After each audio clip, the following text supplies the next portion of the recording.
Evet, bir Bursa. Evet.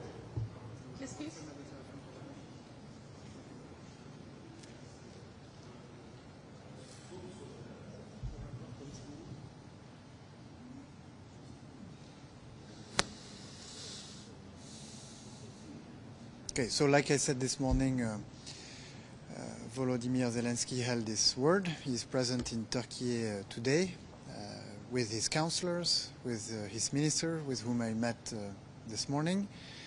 But he's facing an empty chair, the chair of Vladimir Putin, who actually suggested direct discussions between Ukraine and Russia, but who is not present here in Turkey today, despite of the fact that President Trump expressed his willingness, availability to facilitate those discussions. Of course, Vladimir Putin sent a low-level delegations in Turkey today because he wants to avoid the massive sanctions that the US, Europeans are preparing to force him to enter into peace negotiations. And if indeed discussions at technical level are held today, the best we can hope for is a ceasefire with no conditions and immediately.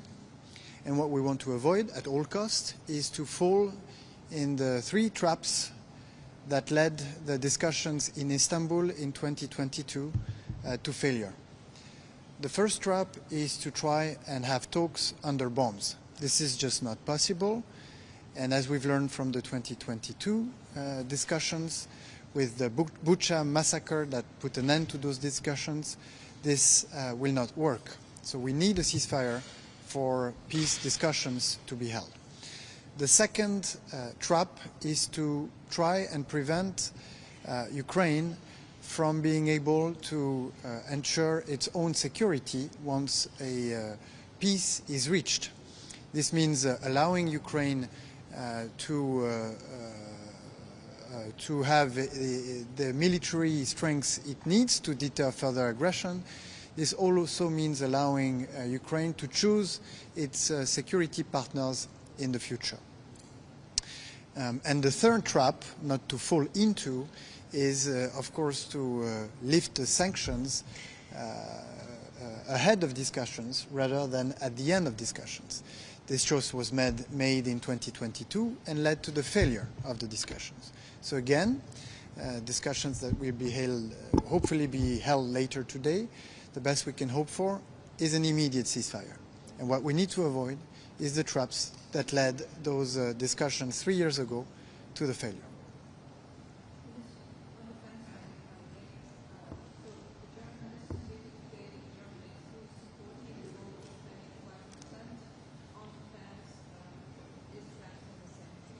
President Macron has already expressed that 3 to 3.5% target is the right one because it allows us to finance the capabilities, to bridge the capacity gaps to ensure the security of members of the alliance and in particular of European countries. We know we need to do more because the level of the threat has increased.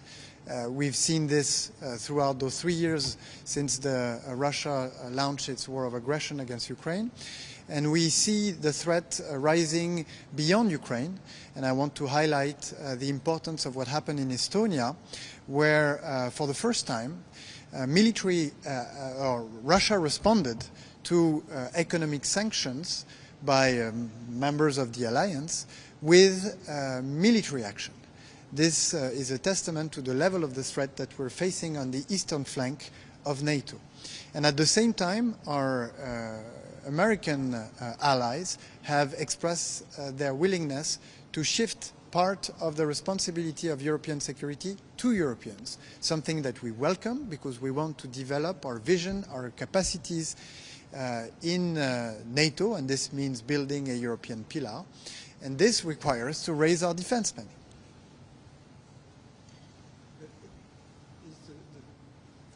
Figure, the right figure, split in 3.5 and 1.5 as Mr. Rutto suggested? So again, the 3 to 3.5 target is the right one for core defense spending. And this means raising our efforts to achieve this goal. But this comes with spending that are going to concur to the increase in our defense capability, that are not direct defense spending, but that need to be achieved in order for us to be strong on different fronts: the cyber, the mobility of our armies, the resilience, all of those spending that are not directly military, but that will facilitate the security, or that will concur to the security in Europe. So, in your meeting earlier today with the Ukrainian Foreign Minister, did you talk about the expectations about the ceasefire? You mentioned an immediate ceasefire, but we are hearing reports from Ukraine like a 30-day ceasefire. Yes. Sorry, it's a 30-day ceasefire with no conditions and immediate. That's what President Macron, with the German Chancellor and the British and Polish Prime Minister, said very clearly in Kiev last Saturday, after the exchange with all the members of the coalition of the willing, and after the exchange with President Trump. So that's exactly what we're calling for. In fact, that is the US proposal that the Ukrainian accepted on March 9, which is more than 2 months ago. It's now up to Russia to seize this offer. Minister, could you also be a bit more specific on the massive sanction you say the EU and the American are preparing against Putin if it's not changing? Sure. So let's recall that we have already taken a number of sanction packages against Russia. In fact, if Russia is tampering with the Estonian Navy 3 days ago, this is precisely because our sanctions are biting. They're biting Russia, because as you remember, what happened in Estonia is that a sanctioned oil tanker was being stopped by the Estonian Navy, and Russian jet fighters came across to basically threaten the Estonian Navy not to stop a sanctioned oil tanker, an oil tanker used by Russia to circumvent those sanctions that we applied on Russian energy. So these sanctions, they are already very strongly affecting the Russian economy. We estimate that our sanctions cost Russia 400 billion euros, which is worth 3 years of military spending by Russia. But we want to go further, because Russia so far has not sent any signal of its willingness to negotiate or to start peace negotiation. That's why we adopted a 17th package of sanctions 2 days ago, or that will be formally adopted in a few days, but it was agreed upon 2 days ago. I'm very satisfied with this. In fact, France contributed heavily to the designation of oil tankers, of financial institutions, of companies providing dual goods, of entities and individuals contributing to disinformation campaigns and cyber attacks. But of course we need to go further. This is the reason why I will be meeting with Senator Lindsey Graham in a few minutes to discuss his sanction package that has been mentioned by Marco Rubio earlier, and that we want to build upon to add European deterrence sanctions to this US package with one single objective, which is to get Vladimir Putin to cease fire and to enter peace negotiation. What will these deterrent sanction package recover? Well, they will include sanctions on oil and sanctions on financial institutions, because this is what is today fueling Russian war of aggression against Ukraine. One more question.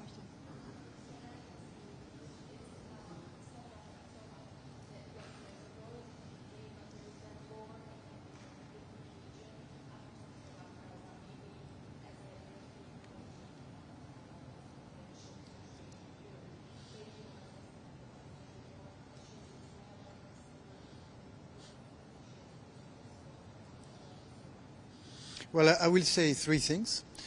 The first thing is that we call for an immediate ceasefire the free access and massive access of humanitarian help in Gaza, and the liberation of all of the hostages still held by Hamas.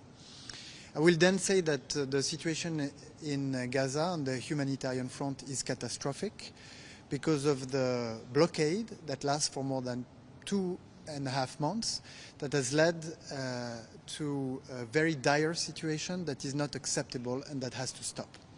I will also say that we will oppose and condemn the decisions, if they were made, announced by the Israeli government regarding further occupation and military action in Gaza. Of course, we want the Hamas to be disarmed. We want the Hamas to leave Gaza. We want the Hamas not to have any role in the future governance of Gaza. But there is no military solution to this issue, and we urge the Israeli government to refrain from implementing the announcements that were recently made. The last thing I will say is that we're working with Saudi Arabia to prepare for the UN conference on the two-state that we will be chairing with them, with the objective of paving the way for a political solution. And our approach is to work with other European or Western countries that would be ready to recognize the state of Palestine in a situation where Muslim or Arab countries would be willing and ready to normalize their relationship with Israel, in a situation where the Palestinian Authority would go further in the reforms that are needed to strengthen it, and we support those efforts, governance reform, but also schooling reform, and of course, in a situation where the Hamas will be disarmed and will be excluded from the future governance of Gaza.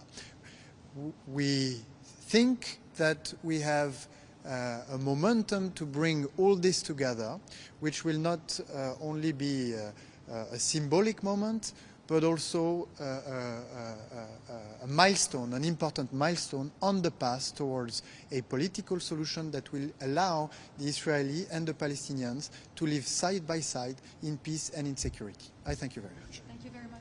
We have to thank you.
Ses prova 1, 2, 3, 4, 5, 6, 7, 8, 9, 10.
All right, good afternoon, everyone. We have just concluded the informal meeting of NATO foreign ministers here in Antalya. We're going to start off with a brief statement by the Secretary General, and following that, we will take your questions. Good to see you all again, and good afternoon. We have just concluded our informal meeting of NATO foreign ministers. And again, I want to thank Minister Fidan and the Turkish authorities for their excellent hospitality here in Antalya. This meeting allowed us to dive into some of the key issues we will need to address at our summit in The Hague just 6 weeks from now. Our main focus was on boosting defense spending. This is the core deliverable for the summit and will be a key area for the alliance in the years to come. Increased defense spending is essential to our security. It is needed to meet the capability targets that allies will soon agree and to ensure that the alliance is ready to face any threats and challenges. It will also help to ensure fairer burden sharing among allies. And we are on the right track. Most allies are now set to reach the initial aim of spending 2% of GDP on defense this year. And many have already announced plans to go much, much further. And this is crucial, because it is clear that 2% is not nearly enough. Our discussions here in Antalya focus on what more we will need for the future. We know we will need greater investment in our core military requirements, as well as additional broader defense-related investments, including infrastructure and including resilience. I look forward to continuing to work closely with allies in the coming weeks as we prepare formal decisions for the summit in The Hague. We also discussed the importance of strengthening our defense industries. This is necessary to ensure we have the capabilities we need so that we can continue delivering on our core task to defend 1 billion citizens. We are committed to ensuring that we are doing all we can to increase production, foster innovation, and remove barriers to cooperation. We all stand to gain from this, not only in security terms, but also economically. And finally, we discussed Russia's ongoing war against Ukraine.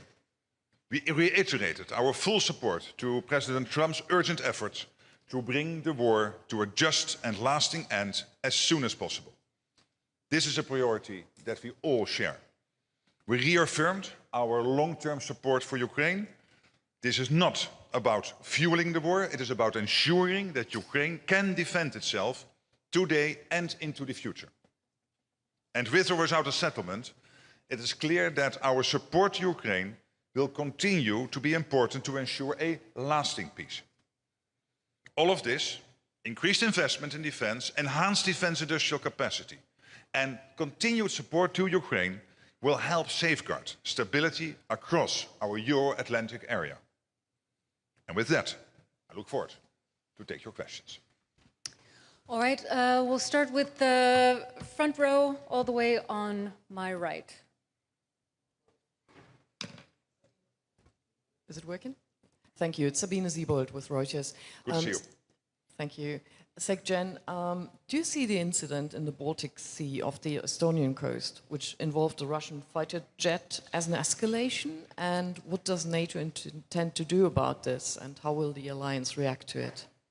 Yeah, because of these developments, and we have seen more of these over the last 6 to 12 months, of course we have the Baltic air policing mission, we have Baltic Sentry, which is working particularly at protecting our undersea critical infrastructure. NATO and Estonia are in close contact on this and coordinating absolutely on making sure we know exactly what is happening. But again, this is why we are active in this region collectively, of course, Estonia and the other nations on the Baltic Sea, but also as NATO collectively making sure we keep this part of NATO territory safe. All right, we'll go to the woman in blue in the center. Ma'am. Mr. Secretary General, I want to ask a question regarding Turkey. In such a turbulent and unpredictable period, it's crucial for Turkey to strengthen its defense as it protects the southeastern flank of the alliance. And while Turkey is in talks with European countries to purchase Eurofighters, it also engaging with the United States on issues such as acquiring F-35s, also potentially rejoining the F-35 program, and the lifting of Qatar sanctions. So as NATO Secretary General, how do you encourage the parties involved not to place obstacles in Turkey's way? Thank you. NATO encourages its allies not to have limitations on arms sales from one ally to another. And when it comes, for example, to the Eurofighter, you have seen this coming up in the meeting I had with Chancellor Merz last Friday, because he referred to that in the presser we had after this at NATO headquarters in Brussels. And obviously it is for the German government to decide on next steps. But I thought there was an opening there, and we'll see how this will be taken further. And this will probably lead to more discussions within the German government. All right, on the center aisle, gentleman in the fourth row. Thanks a lot, Thomas Kutschka with Frankfurter Allgemeine Zeitung. Secretary General, a question on the next, I think it's now called Hague Investment Pledge. The Hague Investment Plan, because it has to be real, and a pledge sounds a bit vague. All right. My question is how to actually get to the target on which allies will agree in The Hague.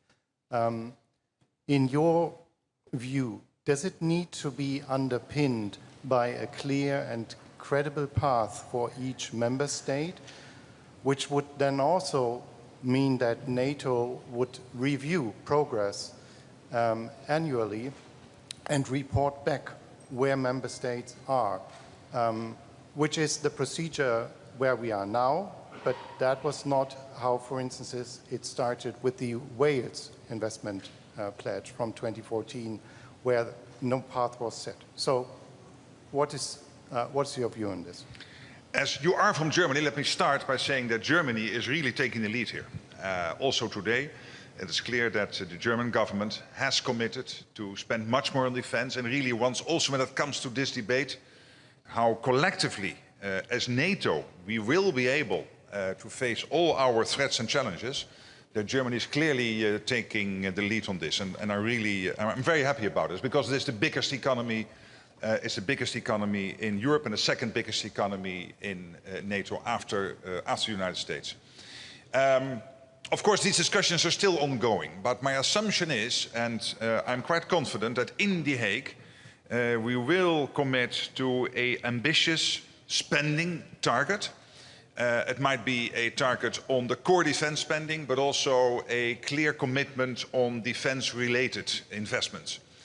Obviously, just saying that we will have to get there in a couple of years and then doing nothing is not helpful. So there has to be a credible path to get to that target, but you cannot get there in 1 year. That's impossible. Because we know there is an issue of absorption capacity. You need to order the defense industrial output from our defense industrial industries. You need to hire the necessary people to fill all the vacancies within the military. That will take some time. So there is a absorption capacity issue here, which we have to take into account, but we have to have a credible path together. Absolutely. And again, through you, thank you to the German government for clearly taking the lead on this.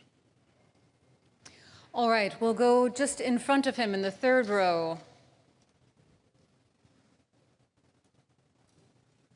Hello, Secretary General. Max Delaney, AFP. Just to follow up on the new target, the new plan. By now expanding it to include defense-related spending as well, aren't you just doing a sort of a budgetary sleight of hand to allow countries to convince President Trump that they're reaching the target he wants? And aren't you just playing smoke and mirrors with the figures to try and pad them out? What we are doing is, first of all, to make sure that we have the money necessary to fill all the capability gaps we have at the moment. We will agree at the defense ministers meeting our capability targets for the coming years, and we know already that with the 2% we can never fill all those gaps. We have to spend much, much more, as I've said consistently since October, November last year. So that's number one. And that has to do with the core defense spending. But we also know that when it comes to defense spending, we have to make sure that we have all the enablers in place, everything related to defense spending in place. As I said this morning, at the doorstep, sometimes when you cross a bridge in Europe, you hope with your own car that you safely cross it, get across it, but let alone with a tank. So this whole issue of military mobility, how can we make sure that we are able to move our land forces from one place to another, but also when it comes to resilience, when it comes to support for partner countries and so many other issues and areas, we have to make sure that we not only concentrate on the core defense spending, but also making sure that we do these defense-related investments. I know there are many rumors about numbers out there. I respect, of course, what you think you have found out so far. That's your job, but I'm not commenting on the concrete numbers, but I do acknowledge that there is a discussion on core defense spending and a discussion on defense-related investments. All right, gentleman in the front row in the purple tie. Doğan Can Aksoy, TRT Haber. Turkey's defense industry has made a significant progress in recent years, and NATO countries have shown increasing interest in Turkish products. Just yesterday, an agreement was signed with Spain for the producement of Hürjet trainer aircraft. And Turkey's effective defense production has gained even more prominence with the Russia-Ukraine war. In this context, how do you assess Turkey's role on the defense industry? Thank you. It's very important because Turkey has an impressive defense industrial base. It is already working in close conjunction with industries and countries all over Europe and the United States. As I said before, there is this problem we are facing. When it comes to deterrence and defense, there is an issue around spending, yes, but there's also an issue around, are you able to credibly produce the defense industrial output you need to keep ourselves and all of us, all 1 billion people living in NATO territory, safe. Russia, in some calculations, is producing in 3 months in terms of ammunition what the whole of NATO is producing in a year, and Russia is only 5% the size of the overall NATO economy. So that's not sustainable. And that's why I'm very much pleading with allies not to have barriers between countries and between European nations within the EU or outside the EU and Canada and the US. We all have to work together on this. And the good thing for industry is that industry now will know the capabilities we need and the gaps we still have that will inform them, and including the Turkish defense industrial companies, to produce what is needed. And they know that the money is there because almost all allies, hopefully all allies, will be at 2% before the summit. Beginning this year, we still had 8 not on 2%, but now we are getting in all the messages last Monday from Luxembourg, last Friday from Slovenia, earlier from Spain, from Belgium, from Italy, from others, that they are committing to the 2%. And they also know that in The Hague we will decide about a much more ambitious target going forward. So the money is there, they know what to invest in, and that will help the defense industrial base to do what is necessary. And we need that because deterrence and defense is not only about money, but also about having a credible defense industrial base able to defend ourselves going forward. All right. In the very center, gentleman in the light gray jacket.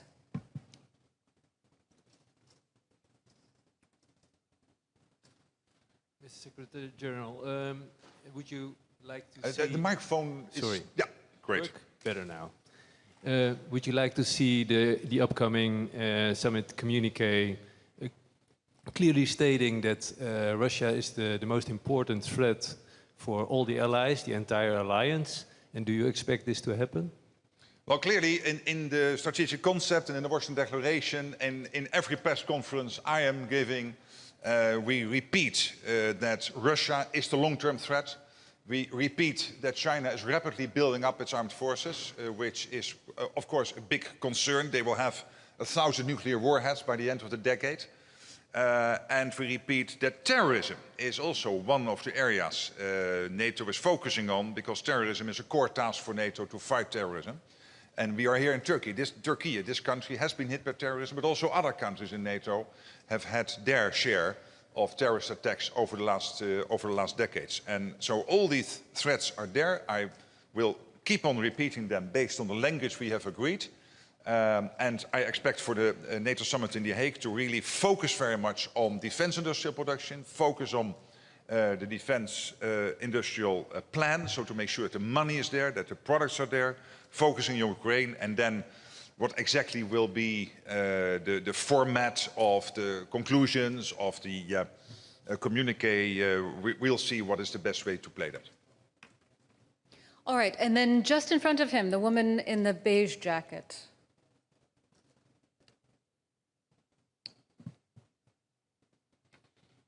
Thank you, Secretary General.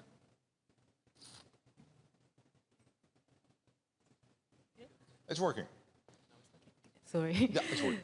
Thank you. My name is Mizuho Morioka from Asahi Shimbun, Japan. And according to some report, NATO has decided to invite IP4 leaders to the summit. And what kind of discussion do you expect in Hague with this region?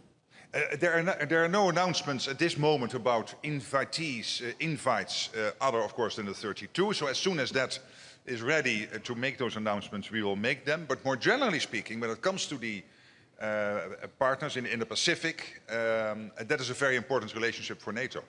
So I'm now not commenting on yes or no them being at the NATO summit, but this is an important relationship. One of the reasons I was in Japan a couple of weeks ago to have discussions with the foreign minister, the defense minister, and a very pleasant and successful dinner with the prime minister. Because there is a close cooperation between NATO and South Korea and Japan, Australia and New Zealand. We share our insights on what is happening. There is a strong defense industrial base which is further being developed in all those countries. We can work together on innovation and getting things out there. Particularly now with the Chinese build-up, it is more and more important that we have that close coordination, particularly because it is increasingly difficult to say that the Euro-Atlantic area and the Indo-Pacific area are totally separate. They are not. They are clearly interconnected. All right, we have time for one or two more questions. I'll come to this side of the room, the woman in the second row on the aisle. Secretary General, Maria Ortega from TRT Spanish.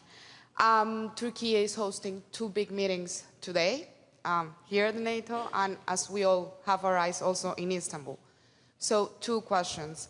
What does this say about the role of Turkey in the alliance? And there are any efforts among the other countries in the alliance to ramp up these efforts of bringing peace to the region and other parts that it's so much needed? Yeah, clearly Turkey is playing an important role here, and basically the events you are mentioning are evidence of this, and also the meeting we have here with the foreign ministers, which has been very well organized by the foreign minister and his team, and we really want to thank him for that. And the convening power of Turkey is clearly there. We can see it every day. And I think that is important. That does not mean that other countries are not also involved. We have, of course, the coalition of the willing, in which Turkey is participating, which originally was brought together by the French and the Brits, but which is now much bigger. And we have other initiatives to make sure that whenever a ceasefire or a peace deal is done on Ukraine, that it is lasting, that it is durable, that we will have no repeat of what happened in 2014-15 with the Minsk agreement, which was basically challenged still when the ink was not dry, by which this agreement was written. So we cannot have a repeat of that. It has to be lasting. It has to be durable. And then to this week, the ball now is clearly in Russia's court. The Russians are sending a low-level delegation now and not taking up the opportunity President Zelelenski has been providing. He said, I'm willing to sit with Putin. As soon as a ceasefire is there, We are willing to negotiate a peace deal, so Ukraine is clearly ready to play ball.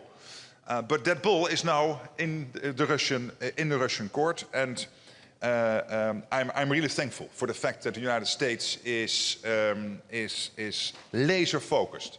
The president and his whole foreign policy team, including Marco Rubio, on bringing peace to Ukraine. All right, thank you so much. That's all we have time for today. Thank you. Safe travels.